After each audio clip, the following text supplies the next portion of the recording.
Need some quick cash?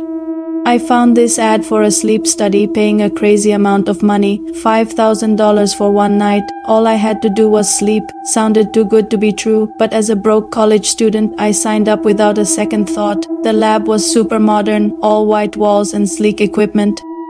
A friendly researcher in a lab coat hooked me up to a bunch of wires, told me to get a good night's rest, and left the room. I drifted off pretty quickly, dreaming of all the things I'd buy with that money. The next morning I woke up feeling refreshed, but something was off. I was still in the lab, hooked up to the same machines. The researcher walked in, smiling that same friendly smile. "Good morning. Ready for day 2? She asked cheerfully. I was confused. Day 2?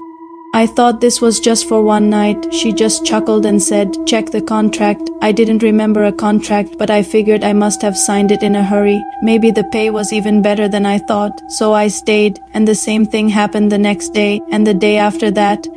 Every morning I'd wake up in the same bed, in the same room. The researchers were always kind, always smiling, but their answers were vague. It's all part of the protocol, they'd say. Days turned into weeks, or maybe months. I lost track of time. The lab was my entire world. I never saw the outside, never talked to anyone but the staff. I started to get scared.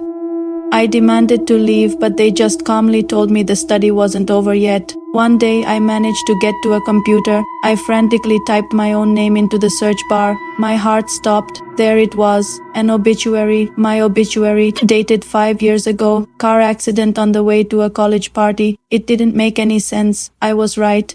Here, I'm alive. I felt a cold dread wash over me.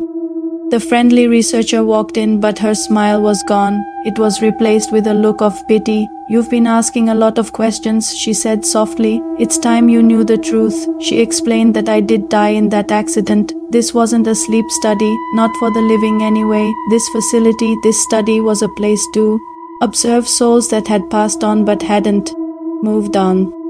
They were studying consciousness after death, my consciousness. My sleep was my soul's state of rest, and my waking moments were when they activated my memories, my personality to run their tests. I wasn't a participant.